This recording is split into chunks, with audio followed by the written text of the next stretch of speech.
Welcome to the future of space. Today we have Guillermo Sohnlein. He is the founder and CEO of Humans2Venus, Blue Marble Exploration. He's the founder of Space Angels Network, which is now Space Angels, and co-founder of Ocean Gate. Guillermo, welcome to the future of space. Thank you. Great to be here. Let's start with your three words to describe space. Well, you're going to love this because the first three words that came to mind actually formed a sentence that I know you like, but it's nature loves change. I know normally you like to say chaos, and I started with chaos, but I think it's more change. I think for me. It is. I think that nature doesn't see it as chaos. It's just this ongoing forced change, and chaos is depending on which side of the equation you are. If it's not something that benefits you or forces you to go outside of your comfort zone, then that's chaos. Right. But if it's kind of the you benefiting the change, then you're not going to really say chaos. But I love that. So nature loves Yeah. change. Now, Guillermo, tell us why. What's your version or your opinion on why it matters to go to space? Beyond the technology and the science and the satellites and the GPS and some of the benefits that we'll have, what is the human story of going to space? Well, I don't know. Maybe I just don't see it as a human story. I see it as a planetary story. And maybe it's just, and actually, I think you and I have had conversations about this, right? Where it's just the planet, nature, has just kind of been evolving over time. And it's always been trying to go out beyond planet Earth. And we just happen to be the first animal species that we know of that has been able to develop the technologies and the capabilities to go into space. But I really don't see it as us going into space. I see it as the planet kind of reaching out, and we just happen to be the vehicle that that the planet's using to do this. So I don't know. In a way, it's almost like we don't really have a choice. I guess it's I wouldn't call it like manifest destiny because that seems like a human term that we put on it. But I think it's just in the nature of how we've evolved as a species and as a planet. So Absolutely. I mean, this it's the transition that we're about to make from single planet to multi-planetary is kind of parallel to single cell going to multi-cell. It's just really this kind of life evolving and keeping, pushing the envelope and the boundaries and moving to those new pastures, to these new places serves two purpose. I mean, it does save the lives that are beyond. I mean, even if we take, for instance, a family that has children and grandchildren. I mean, if everybody lived under the same roof, it would actually threaten the peace of the house itself with all the resources. People need to get out so that you can lessen the stress on the places beyond behind. When the when the Europeans left Europe, Europe was not going too well, and in fact, people that went away to North America actually allowed Europe to reorganize itself, and it's the same thing that's going to happen as we venture to space on from the perspective of the planet Earth. So yeah, I think it's kind of interesting if we just kind of view this as. And by the way, I'm just thinking of this on the fly as you were just talking um, that if you view it in this way, it's almost like nature's been trying different things, different ways, different species, different iterations, trying to break free, to get off this planet.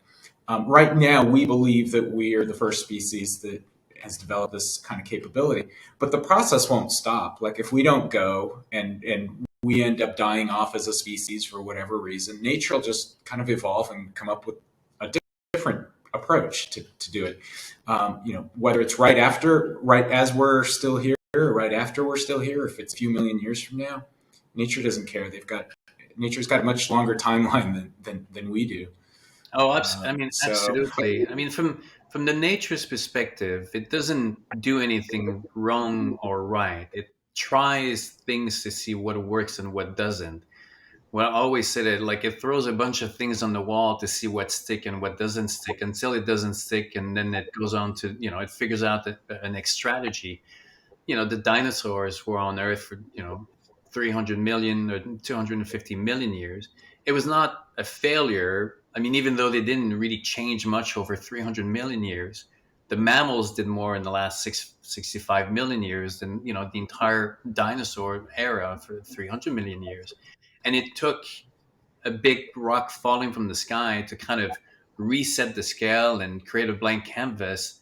And then I guess the Earth next startup, so the life's first startup was the dinosaurs, or the realm of the realm of the dinosaurs, which worked really well, but at the same time kind of plateaued and didn't go anywhere either.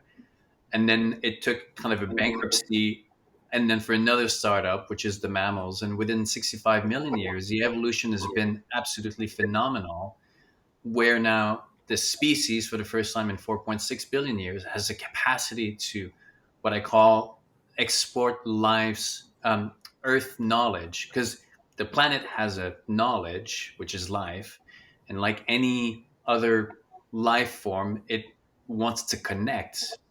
What I see for me is that the nature on Earth shouldn't be. There's no reason why it would be different than the nature of the universe. What happens on Earth is also happens on a bigger scale in the universe. So if life is always looking to connect on Earth, then life is also trying to connect in the universe. So now that life is about to become multiplanetary, it's also working with other spots of life in the universe that is trying to connect, and these connections are going to happen, and it's life, it's nature, and it's us acting on its behalf. So, It's funny as you were walking through the phases. I was thinking, I don't know how you feel about this. If you take out the whole nature part that we were just talking about, for those folks that I know who believe we're living in a simulation, you could also replace the same thing, right? It's like maybe the purpose of the simulation is to get us to the point where we can go off planet and become a multi-planet and interplanetary. And the rock from the sky and all those are just resets of the simulation. And maybe we're in the simulation that's finally going to achieve the objective or one of the objectives, and become a multi-planet species. And if it's not us and we fail, maybe they'll just reset the simulation and start again, and hopefully the next version will do it. I don't know. yeah, this is for me something important about the the the reasons why we do things. Like even in environmental and conservation world, a lot of the motivations to provoke or inspire change comes from a place of righteousness. Like, we are the species that has to save, and we have to save the planet. And no, we don't have to save the planet. It's more about ourselves. It's understanding that if it's up to us to choose the kind of world that we live in, but if we don't do it, or if we do it at our expense, we're the ones losing. Life will continue, the planet will continue. That little speck of sand that we are in that chain of evolution is just like, it's a little fly from the perspective of the earth, and it will continue. And whoever is in history and in nature, the loss of one is always the gain for another. And even ourselves, our culture, we actually exist because we rose on top of other cultures who collapsed in the past.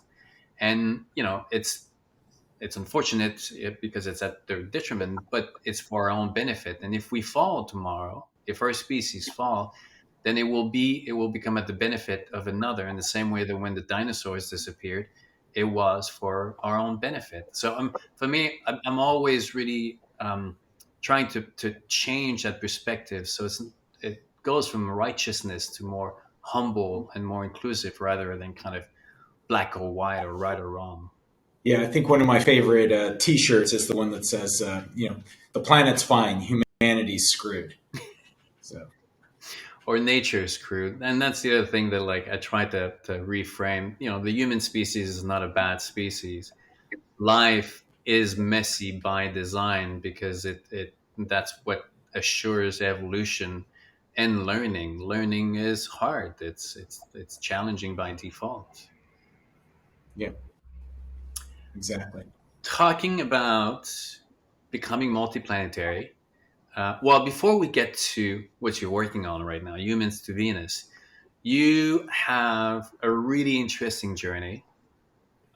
You have your fingers in many different areas. You were in the ocean exploration. You've been involved with a lot of exploration organizations. Can you tell us a little bit the journey of Guillermo from high school to founder and CEO of Humans to Venus? Oh my God, from high school. Jeez. Actually, it's funny. I was thinking from high school, that's a long time. But actually, I guess my journey actually started before then because I still have distinct memories of when I was 11 years old and I had a recurring dream that I was going to be the commander of the first Martian colony, right? So if you think about an 11-year-old thinking that, that's kind of a strange thing for an 11-year-old to be thinking. But so I guess the first part of my life was really tailored around that. I was really focused on becoming a NASA astronaut. And then my eyesight went bad, so I couldn't be a pilot. And not being a pilot, and I wasn't a scientist, I couldn't become an astronaut. So my life took a completely different path. I ended up going to law school and then going into the Marine Corps, and I served active duty in the Marine Corps for 4 years. But after that, I came out and I co-founded an internet company in San Francisco in 1998, 99 timeframe. And that kind of launched me into 20 years of doing a variety of different technology startups. Actually, now 24 years. Oh my God, I'm getting older. Um, I have to update my bio now. When I talk, it's not 20 years; it's 24 years, almost 25. Um, but yeah, basically doing a variety of different technology startups. Somewhere along the line, I realized that as much as I liked the creative aspect of starting new organizations and new companies, I needed to do it within a field that I was more passionate about than just pure technology. And that's when I kind of reached back into my childhood dreams and reconnected with my 11-year-old self and started looking at space stuff. So I've been active in the private space industry for 20 years now, and that number I know, that's 20 years. Um, and I've been doing a lot of work in that area. Along the way, though, as you mentioned, I did take a little bit of a left turn for a bit. I co-founded a company called OceanGate, which designs, builds, and operates five-person submarines to go under submersibles to go underwater. And with that, we did a bunch of underwater exploration expeditions. The company is still around, doing great. They are this summer going to be doing the second annual science expedition to the wreck of the Titanic in the North Atlantic. So for me, that was an interesting parallel path, not really a digression, because I think piloting a submersible underwater is probably as close as you can come to being an astronaut without actually leaving the planet. Um, so that's basically my kind of two or three parallel paths, right? I've done some technology startups focused on the space industry, and then in parallel doing the ocean exploration component. Along the way, though, since you mentioned conservation earlier, I think one of the things I think you and I have talked about before is explorers, and especially astronauts who leave the planet, tend to be some of the most ardent conservationists, in large part because they appreciate how fragile our planet is. So along the way, I've also done quite a bit of work in the area of conservation, especially with rainforest conservation. And now I'm working on a project that's focused more on sustainable agriculture. So it's a little bit of land, sea, space kind of career, if you can call it a career. I don't think it's a career. It's more like a meandering life path. But Well, if it pays the bill, then it's definitely part of I guess, a career. yeah, exactly. Um, I was talking to Scott Berezinski a couple days ago. I was interviewing for Future Space, and Yeah, so he went down to the Titanic last year, and they're doing their second trip to the Titanic this year. So I'm really happy because the Ocean Gate was I believe, 1 year delayed in their trip to the Titanic. So it finally come to fruition, and everything is working Yeah. out well. Yeah, and at some point, not that Scott's anything about records. He's very much an explorer and a medical doctor and a philanthropist and an inventor and all that. He's not about ego or records, but at some point, we have to figure out how to get him down to the bottom of the Marianas Trench, because then he'll have the trifecta of flying in space, summiting Mount Everest, and then also hitting the Marianas Trench. So, Yep, and now he's training to for like a specific hike in the Grand Canyon. So yeah, he's always looking for the next one to do. Now yeah. you are on the next venture that is off planet. Like many other people, space has become no more of a science fiction realm or a dream. It's actually a possibility. And while a lot of people are going away from the sun and towards Mars and beyond, you are looking back. Well, not back. You're looking closer to the sun, to Venus. Share with us what is Humans to Venus and why Venus, and what is the mission of the company. Well, Humans to Venus itself is still evolving as a business model and as a business, and hopefully soon we'll have some more announcements on what we're doing with that. But the general question of what we're trying to do, I guess, is help make humanity a multi-planet species, specifically looking at Venus as a potential destination. As you said, a lot of people are looking at orbiting space stations around Earth. Some people are even looking at free-floating space stations. Obviously, there's a lot of interest in the moon, whether it's from NASA or the Chinese, the Russians, and private companies. And of course, the headlines are always with Elon Musk pushing sending people to Mars and setting up colony on Mars. And Mars has always held a fascination for humans anyway, for millennia. Um, but for me, I was trying to figure out what to do with the next phase of my career, something that would be significant and would add some value to humanity. And one of the things that I realized is that there was a gap in this human strategy for becoming a multi-planet species. For long term, like on a permanent basis, multi-generational kind of basis. And for me, it was looking at some of the shortcomings of orbiting space stations, moon settlements, and Mars settlements, and that was gravity. That was the number one word that just kept coming up. Is there's so many challenges to taking the Homo sapien body off this planet that we can fix or we can address via modern technology, whether it's radiation problems or breathable air or food, water, waste, any of the temperature, vacuum, all that stuff. We can fix or we can address or we can mitigate a lot of these hazards through modern technology. But the one thing that we can't do anything about, in large part because we still don't fully understand how it works, is gravity. And with today's scientific knowledge and medical knowledge, we're still not sure what long-term effects microgravity or less than 1G gravity would have on the human body over generations.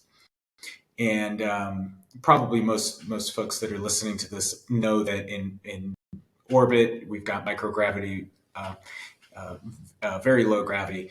On the moon, it's 1/6 of what's on Earth and what we experience here on Earth, and in Mars, it's 38%. So scientists to this day don't know what kind of negative effect that's going to have on the human body. So I was always troubled by that and looking around, is there anywhere else in the solar system where we could at least get 1G of gravity? And about 4 or 5 years ago, I came across some scientific papers that, based on some of the data collected by some of the probes that we've sent to Venus, scientists believe that about 50 kilometers off the surface of Venus in the Venusian atmosphere, we would experience 1G of gravity. And that just kind of perked up in my head, and I looked even more, and it turns out that there are even more benefits 50 kilometers off the Venusian surface. One is that you still have enough atmosphere above you to provide sufficient radiation protection, even though you're closer to the sun and Venus does not have a magnetic field. The temperature at 50 kilometers is relatively bearable for us. It's hotter than it is here, but it's something that can be overcome, again, with technology. The atmosphere is not breathable, but we can convert it. The clouds there are made of sulfuric acid. Again, not ideal, but we have technology that can get past that.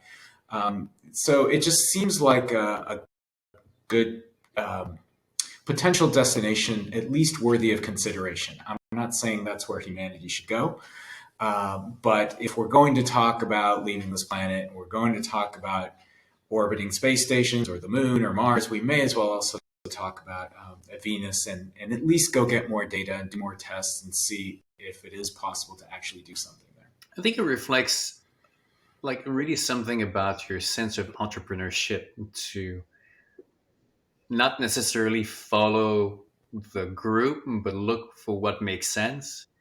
Like obviously, when with your company and with Ocean Gate and Blue Marble, obviously there's a direction of exploration, but you look at it and you look more as the reasons that we collectively are trying to achieve, and then you look elsewhere that just where everybody else is going, and not just following just because people are going, but looking at it like, okay, we're looking for places. Mars is definitely one of them, but there's there are many other places. Let's look at what could be a first step or a better first step. I think that's a really kind of a characteristic of your entrepreneurship. What do you think? What do you think? Well, it's funny because you know this from being an explorer. I think and you and I have talked about the explorer mindset, right? And I think exploration and entrepreneurship are very similar types of mindsets. And I think you're right. I think explorers and entrepreneurs will look at a situation, see a bunch of people, especially when you see a bunch of people going in one direction. Even if you're not looking in that direction, when you see a bunch of people going in one direction, you're like, okay, I see why they're going there, but that means there might be an opportunity over there. And or from an explorer standpoint, it's like, okay, everyone already knows where they're going there. That means there may be an opportunity to find something new over there and maybe learn something new over there. So I think you're right. I think that is the kind of mindset that both entrepreneurs and explorers tend to have. Now, so what is the technology right now that would make Venus possible, and what would be some of the biggest challenges? I mean, obviously, being 50 kilometers or 50 miles off the ground, you're living in the clouds, building, bringing the stuff over there, um, the acid rain. But what is the current technology that would kind of make it possible? So this is again a lot like exploration, right? Where you don't know what you don't know, right? So we still have so many questions left to uncover, not even questions to answer. We don't even know which questions to ask yet. So I think everything's pretty much theoretical at this point. We've had a number of probes that have been sent to Venus, and there's a few more coming in the next few years. But so let's just focus on the questions that we do know and we may not have answers for. And I think the number one is transportation of humans between here and Venus. We have sent probes there, so we have not sent humans there. And no human has gone beyond the moon. So there are a lot of issues with taking humans beyond the protection of Earth's magnetic field, especially when it comes to radiation. So these are issues that we're going to face regardless of where we go after the moon, whether it's Venus, Mars, or anywhere else. So I think that's probably what we're coming closest to being able to do. Right, we've got the capability coming on deck, especially with Starship, with SpaceX developing Starship, and I think that will kind of get us to the next level. Um, and honestly, I think Elon, when he designed Space Starship, I don't think he was planning on it going toward the sun and toward Venus. I think he was planning on it going out toward Mars. So I don't even know if Starship is designed to go in that direction. But those are probably the biggest things. Technologically, can we get a human being from Earth to Venus? And along the way, what's going to be the effect of radiation and solar flares and all that on the human body between here and there? I think those are going to be the biggest asset and the biggest risk. You were talking, and it got me thinking. I don't know if you ever read the book Homo Deus, the follow up to Homo Sapiens by what's his name, the author. Anyway, I'll put it in the links. But he talks about how when our species succeeded in managing what he calls the vulnerability of human species, so famines, war, these realities that we had to deal with that drastically reduced the population and were like big tragedies in our evolution. And I look at the history of exploration on Earth, and even when it was the Americas or any other places, the human toll was tremendous. Like when you cross the ocean on the boat, you would not even know if you were going to make it. Even when you get to shore, the idea of crossing the enemies, the starvation, I mean, everything, there was just like a fraction of people who would make it across. I feel that now, even in terms of exploration, there will never be equivalently that same kind of human toll of exploration. It's not like we're going to send, you know, 2,000 people to Venus on a one-way without knowing that most of them can survive. I think that that next evolution, the challenges are going to be more logistically. We're going to send robots, but that vulnerability of humanity is not a factor anymore in the bag of challenges. What do you think? You're saying that it's not a factor anymore because we can avoid it, or because we don't have the stomach for it anymore? No, because we can avoid it. Like right now, we have a helicopter and rovers on Mars that are, you know, negotiating and learning about so by the time that we do send people on Earth on Mars, yes, there will be the unknown and there will be the unexpected realities, but you're not going to have the same kind of like what happened, in the when the people went to establish themselves in south of Argentina, and now it's called port famine because everybody who went over there died of starvation because they didn't know. Well, first of all, they didn't want to eat like the native people who were there, but everybody ended up dead, because of starvation. That cost of human lives, I feel that we're not going to see that anymore in our expansion into outer space. Well, it's funny because as I was asking you the question, I realized that it didn't matter what you answered. I was going to agree with you on both sides, because it is true that now with modern technology we can greatly reduce the risk of exploration and for human exploration, and that's true anywhere, including underwater. Right? We Before we send a submersible down with humans in it, we can send ROVs, remotely operated vehicles, down there. We can send AUVs, the autonomous vehicles, like the ones that just found the wreck of the Endurance in Antarctica. There is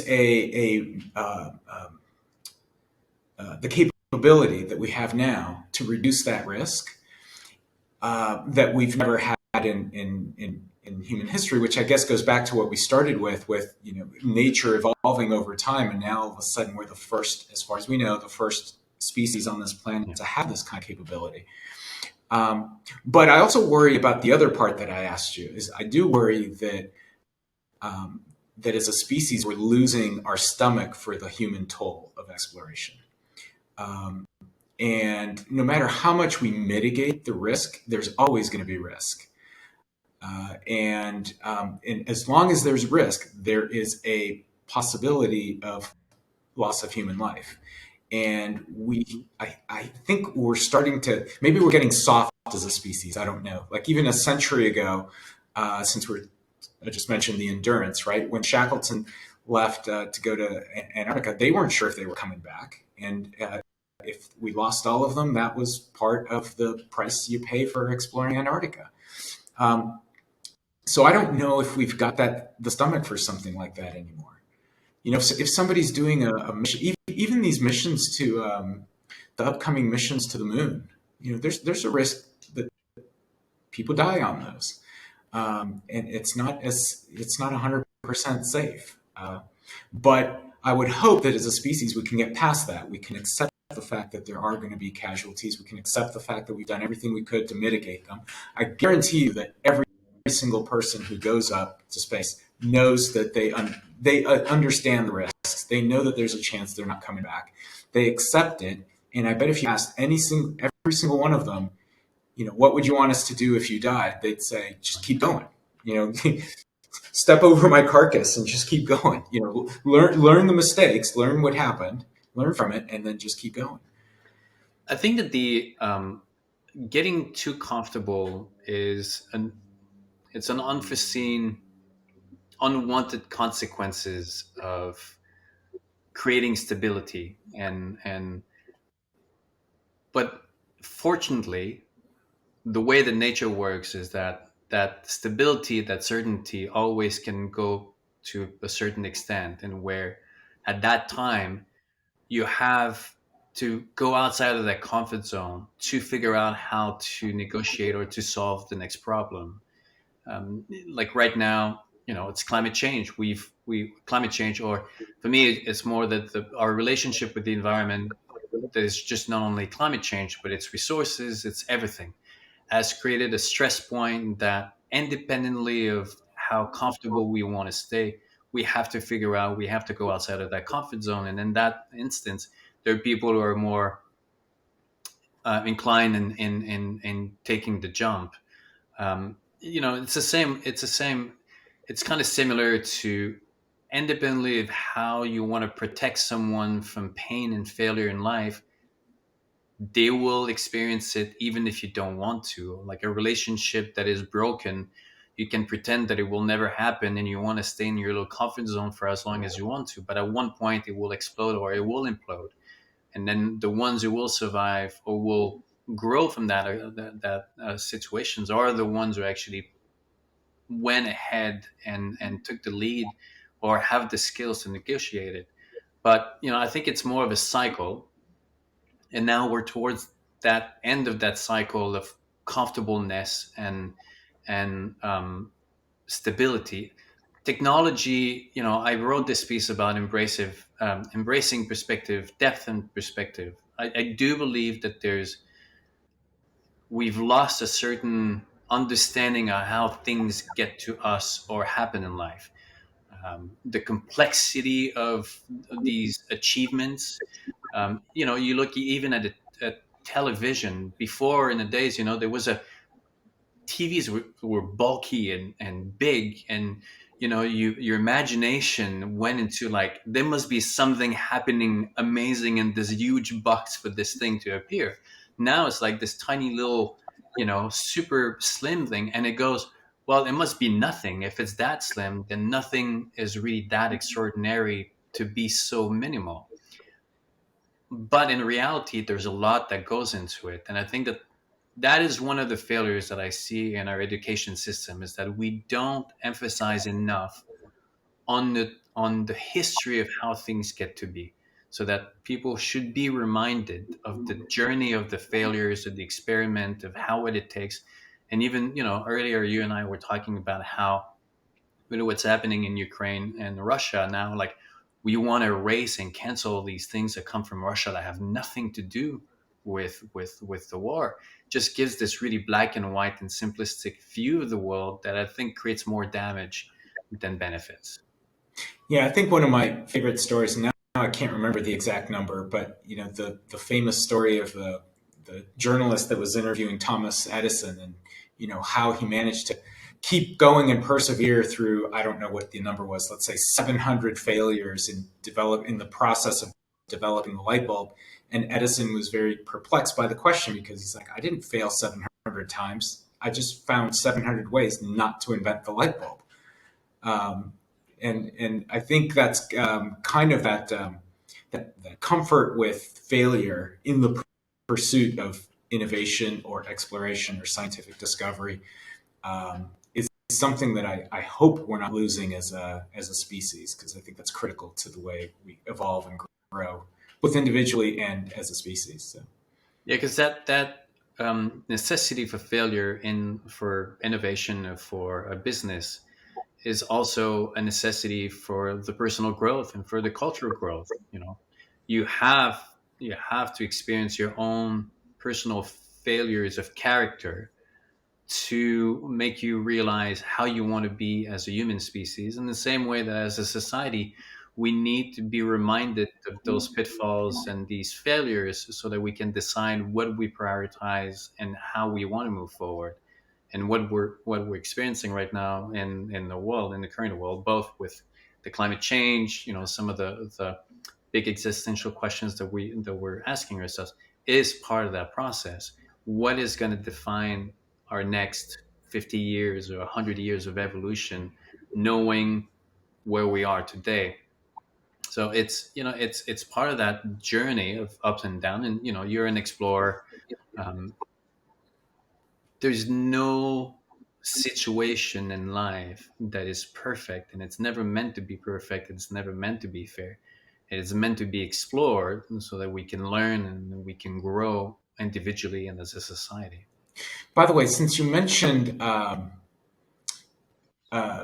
timelines, I think that's another fear that I have, mostly because I've spent the last 50 years living in the United States. As innovative and as forward thinking as this country is, one of the things that I worry about is we've become too near term focused as a society, um, which is not as a species. I think there are other countries, other societies that have much longer uh, visions for their timelines. For us, if it's a government program, we look in 2 year election cycles, maybe 4 year presidential cycles. If it's a public company, we look at timelines of quarter by quarter, looking at earnings.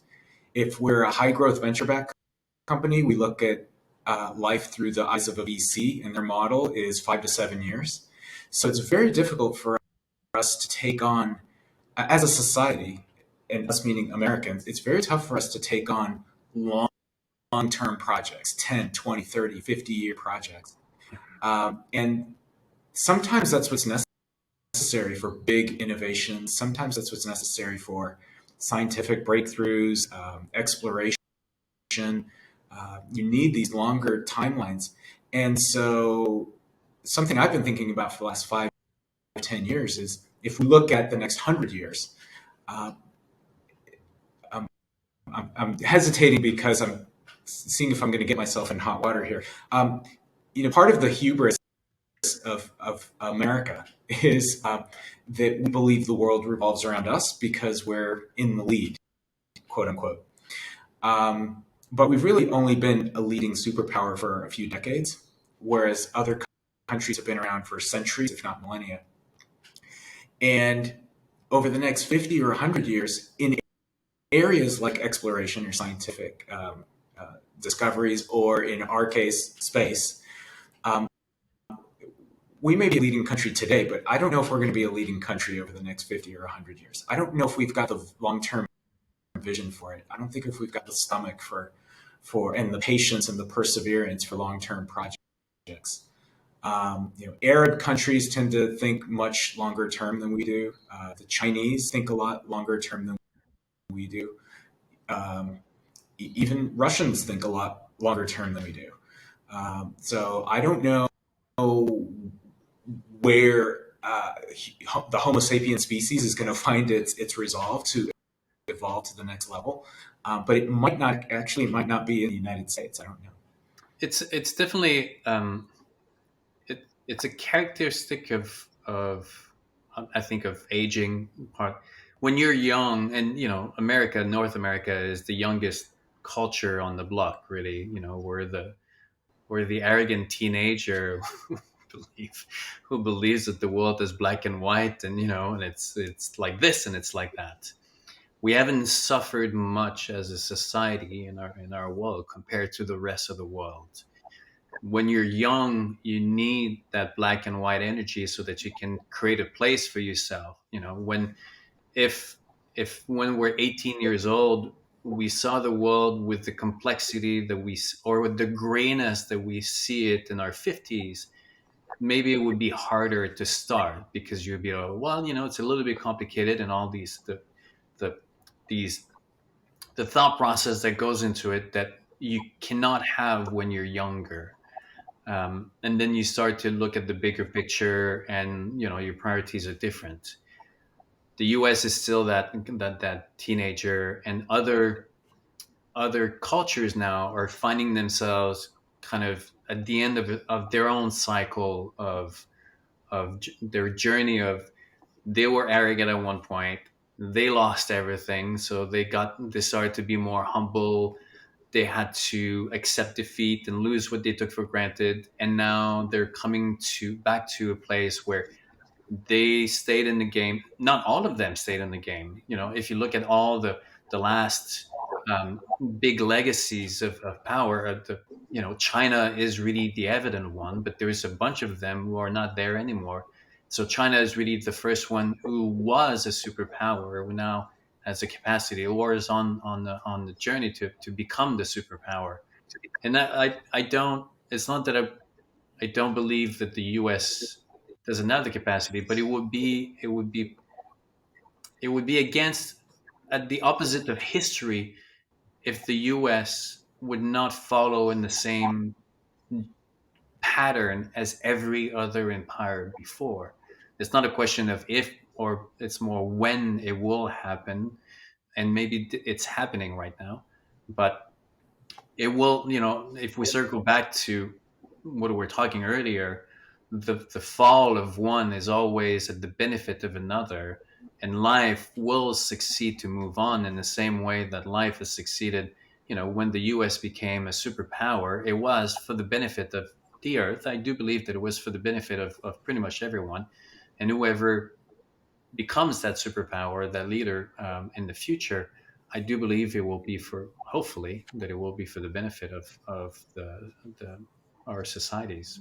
So I guess it was inevitable that as we're talking about space, somehow we took a left turn into politics, but and and modern political and economic history. But it's funny you were mentioning about kind of talking your way out of things. About 15 years ago or so, I was on a panel with three other entrepreneurs at a tech startup event, and the moderator was asking us, when is the best time to start a company, as far as what's the best time in your life?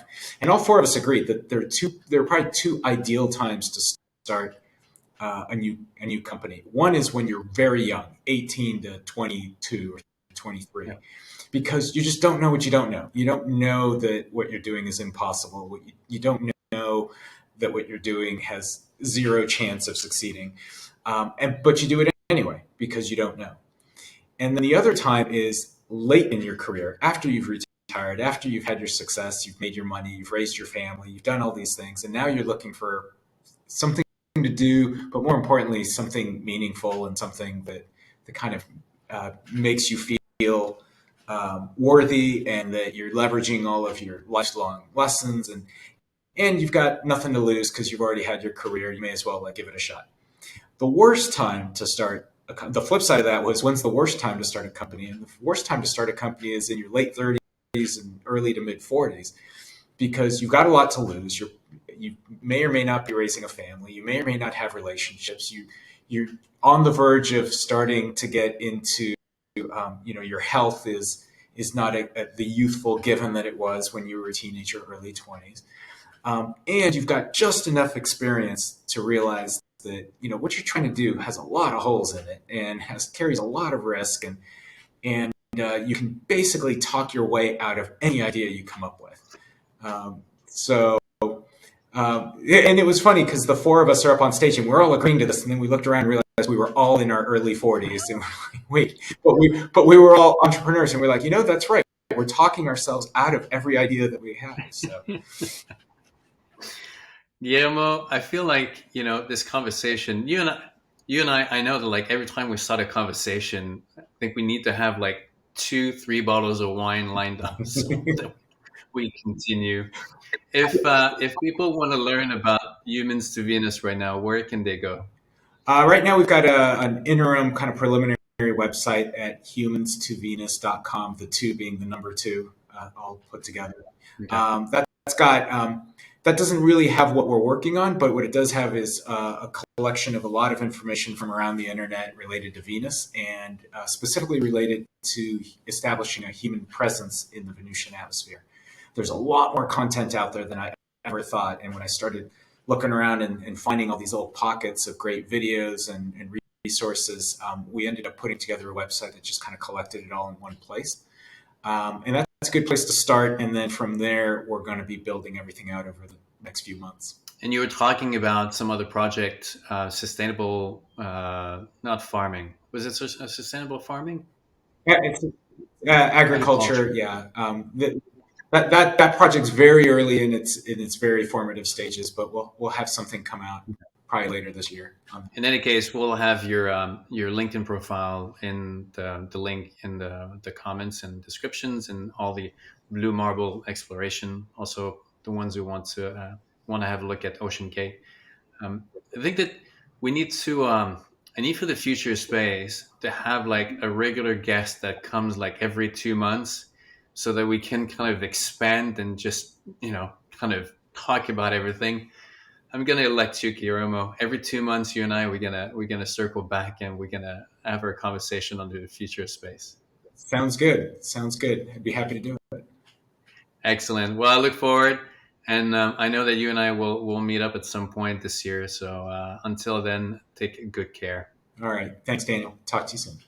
All right. Bye.